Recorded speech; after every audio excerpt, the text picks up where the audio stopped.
Before dawn this morning at 3:47 Eastern Time, inside a secured conference room deep within the Pentagon's E-Ring Command Center, something took place that has no equivalent in the entire 248-year history of civilian oversight over the United States military. Four active-duty four-star generals who command three of the nation's unified combatant commands held what individuals with direct knowledge of the matter are calling an urgent coordination call.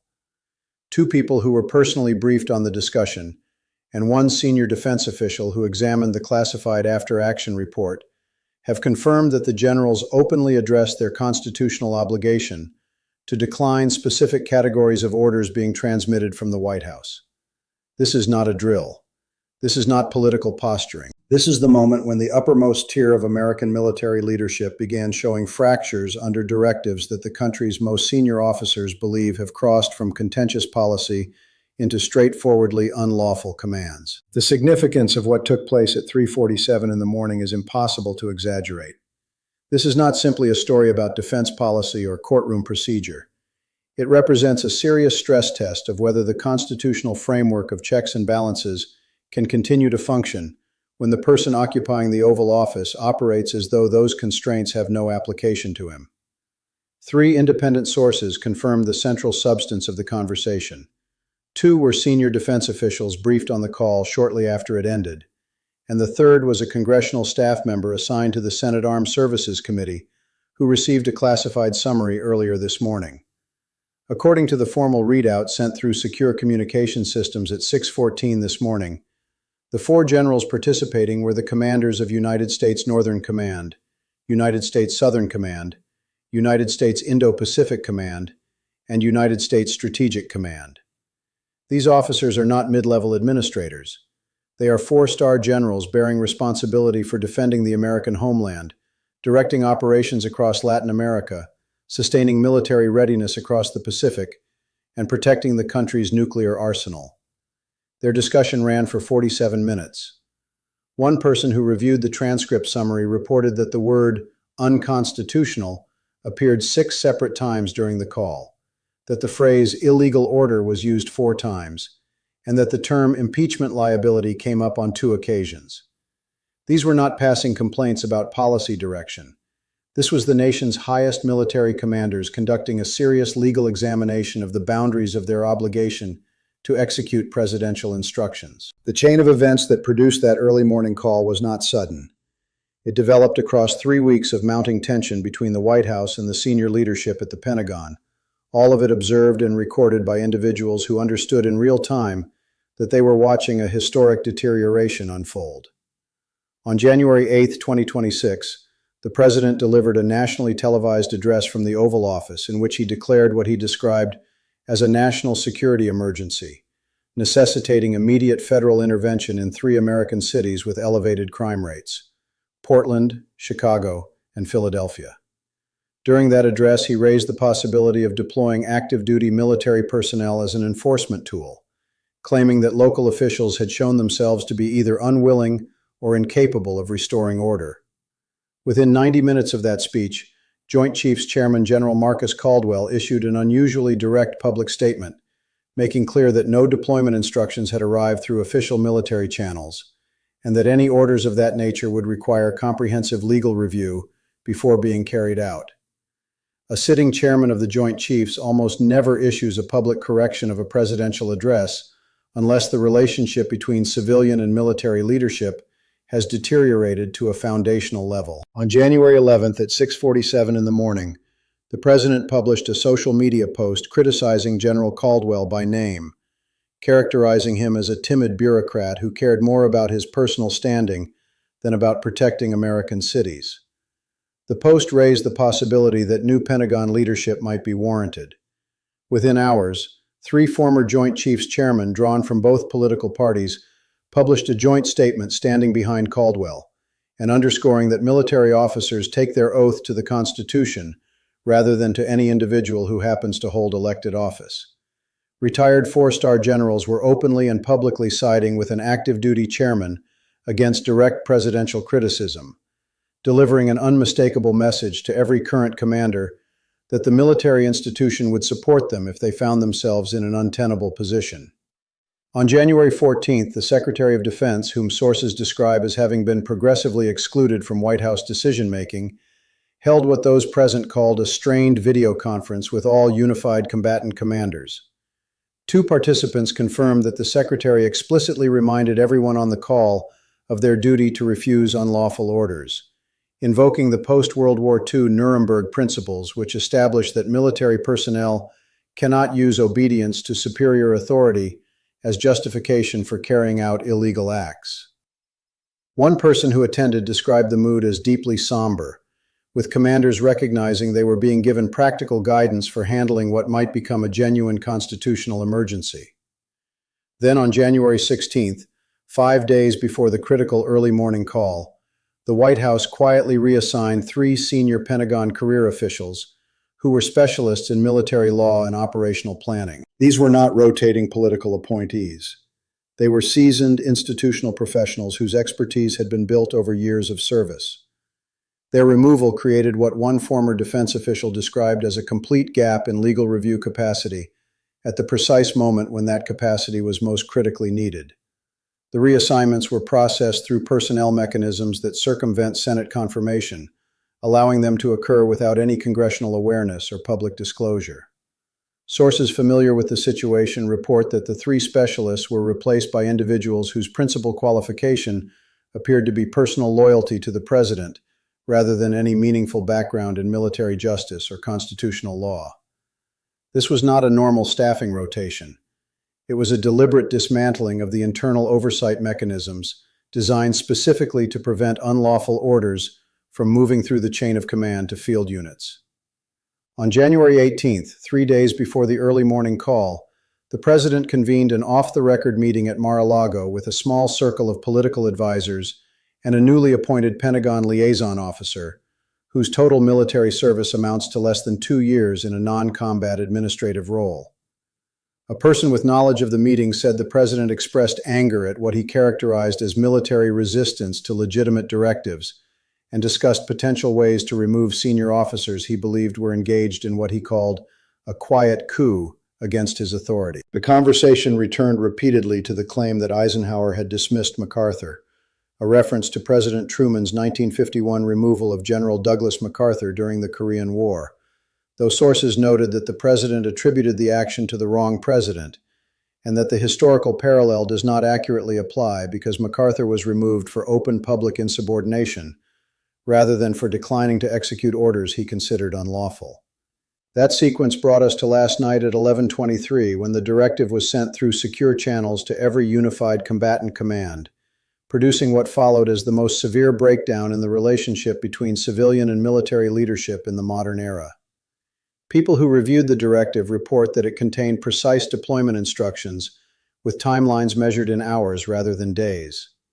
The orders directed commanders to ready active duty units for immediate deployment to carry out what the document described as order maintenance operations in urban areas where local law enforcement had supposedly requested federal military support.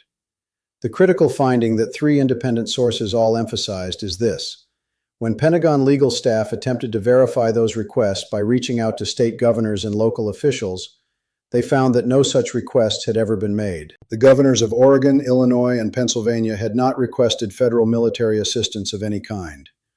When contacted through informal channels seeking clarification, all 3 governors stated clearly that they had not been consulted and would not sanction federal military operations within their state borders. This is the point at which constitutional structure entered direct and unavoidable conflict with a presidential order. The Posse Comitatus Act of 1878, reinforced by subsequent statutes including the Insurrection Act, is explicit in establishing that federal military forces are prohibited from performing domestic law enforcement functions, except under narrowly defined and strictly limited conditions. A president may invoke the Insurrection Act during actual armed rebellion, or when state authorities have lost the capacity to maintain order and have formally requested federal military support. Every legal expert consulted on this matter was consistent in their conclusion that a president cannot act unilaterally, declare an emergency on his own authority, and deploy troops in direct opposition to the clearly stated objections of the affected state governors. That course of action would not represent a debatable exercise of executive discretion. It would constitute a direct violation of the federalism principles that are foundational to the constitutional structure of the United States. At 3:47 in the morning, the four generals convened their call. The classified summary reviewed by sources shows that the discussion centered on what one commander described as their Article 92 obligations under the Uniform Code of Military Justice, which is the provision of military law that requires personnel to disobey unlawful orders. The conversation was characterized by sources as a legal analysis rather than a political discussion, and it was organized around one central and consequential question. Did the directive constitute a lawful order that the commanders personally disagreed with on policy grounds, in which case they would be bound to execute it, or did it constitute an unlawful order that violated federal statute and the Constitution itself, in which case they would be bound to refuse it? According to the classified summary, all four commanders arrived at the same conclusion independently. The order fell into the second category. At 7:52 this morning, General Caldwell traveled to the White House for what the official public schedule described as a standard national security briefing. The meeting lasted 17 minutes. Caldwell left immediately upon its conclusion, returned to the Pentagon, and at 9:34 convened an emergency meeting with the service chiefs. A person in a nearby office reported hearing raised voices behind the closed doors and the phrase "constitutional oath" being repeated on multiple occasions. At 11:16, the Secretary of Defense released a two-sentence public statement indicating that all deployment orders are required to undergo appropriate legal review and coordination with relevant state authorities before proceeding. The statement identified neither the President nor any specific directive by name, but anyone with familiarity in how Washington institutional communication works recognized it immediately as what one congressional staffer described as the most serious kind of constitutional warning signal. What separates this situation from previous periods of civil-military friction in American history is the particular nature of the dilemma it forces into the open. Civilian control of the military is not a procedural formality. It is a foundational constitutional principle. Military commanders do not have the authority to pick and choose which lawful orders they will follow based on their personal policy views. That path leads in the direction of military governance, which would represent a far greater danger to democratic institutions than any individual presidential overreach. Yet the constitutional system also depends entirely on the assumption that civilian leaders will confine themselves to orders that stay within legal and constitutional limits. When those limits are violated, the officers receiving such orders face a genuinely impossible dilemma: comply with orders that conflict with their constitutional oath, or refuse and face court-martial proceedings for insubordination.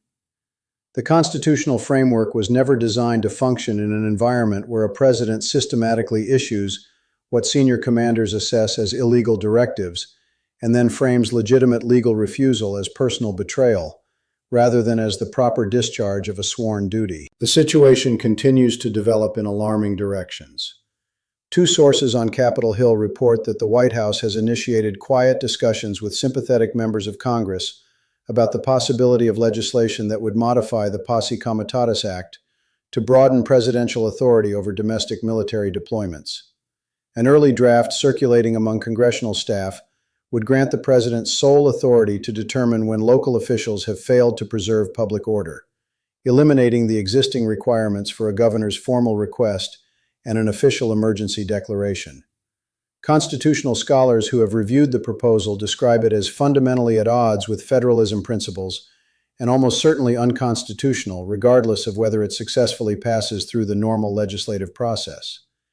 But the fact that such language is being drafted at all reveals that the White House recognizes its current directives would not survive legal challenge and is attempting to retroactively restructure the governing law in order to make lawful what existing statutes presently prohibit. Looking forward, three realistic scenarios exist from this point, and the path that is ultimately taken will go a significant way toward determining whether American constitutional democracy emerges from this period with its institutional foundations intact. The first scenario, which carries a roughly 40% probability, involves the generals holding their position and the White House ultimately stepping back.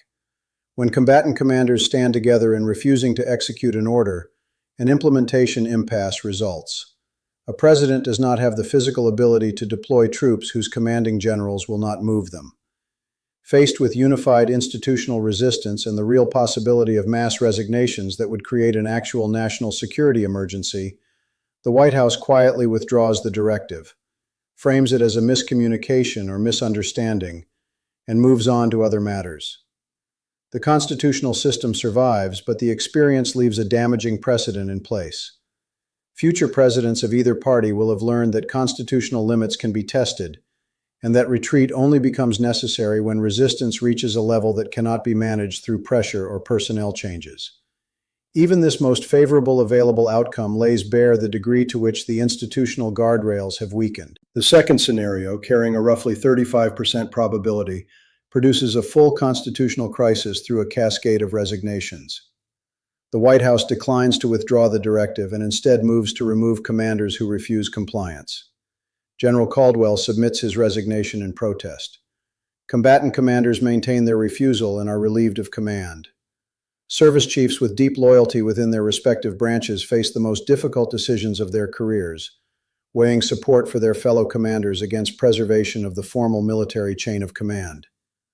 Within 48 hours, the senior leadership structure of the American Armed Forces fractures visibly as officers are compelled to choose between their legal obligations and their professional survival. The fracture becomes known publicly. Congress is drawn into the situation by institutional necessity. The question of whether the president has committed impeachable conduct through a systematic pattern of exceeding constitutional authority becomes impossible to defer. This scenario represents a genuine constitutional crisis for which no straightforward resolution mechanism exists within the current framework. The third scenario, carrying roughly a 25% probability, is the one that constitutional experts describe as the most dangerous possible outcome. Rather than withdrawing the directive or accepting an impasse, the administration systematically identifies and promotes officers who are prepared to execute the orders without raising legal objections. These replacements may be considerably less experienced than the officers they replace and may command substantially less institutional trust and loyalty within their commands, but they will follow the orders they receive. Troops move. State governors push back and direct their National Guard units accordingly. Federal active duty forces find themselves in direct confrontation with state military forces. The foundational question that the Constitutional Convention labored most carefully to settle through the separation of powers, specifically the question of who exercises authority over military force during periods of domestic political conflict, erupts into an actual physical confrontation between federal and state governmental authority. Even at 1 in 4 odds, this scenario would represent a catastrophic breakdown of institutional norms that have prevented precisely such collisions for nearly 2.5 centuries. The broader meaning of this moment reaches far beyond the specific crisis unfolding this week. The American constitutional order is not a self-executing mechanism. It functions because the people who hold power choose to respect the boundaries of that power, even in circumstances where they could exceed them without immediate consequence. It works because military leaders take their constitutional oath seriously enough to accept career-ending consequences rather than carry out instructions they know to violate the law. It holds together because institutions choose to preserve their integrity even when enormous external pressure is applied to make them surrender it. What is happening right now is a direct test of whether those commitments retain their force under sustained and deliberate assault. If the military command structure breaks under this pressure, the institutional damage will extend well beyond the current administration. Every future president, regardless of party affiliation, will draw the lesson that constitutional constraints are negotiable as long as enough loyal replacements can be installed in the positions where resistance might otherwise arise. The coming 48 hours will provide concrete indicators of which direction this situation is moving. If General Caldwell appears at tomorrow's scheduled Pentagon press briefing, it is a signal that back-channel negotiations may be producing some degree of stabilization. If that briefing is canceled, or the Secretary of Defense appears in Caldwell's place, it indicates that conditions are deteriorating further. If any combatant commander announces an unexpected retirement or medical leave within the next 72 hours, It will represent the first visible public sign that the White House has begun the process of systematically removing non-compliant commanders. And if credible reports emerge of unscheduled troop movements or elevated alert conditions at installations connected to Northern Command, Southern Command, or Indo-Pacific Command, it will indicate that execution timelines are moving forward despite the legal objections that have been formally registered. The constitutional stakes are as high as they have ever been in the modern era. The outcome is genuinely uncertain. This is not performance. This is the real test of whether American institutions retain the capacity to enforce accountability on concentrated power that has decided the rules are no longer binding.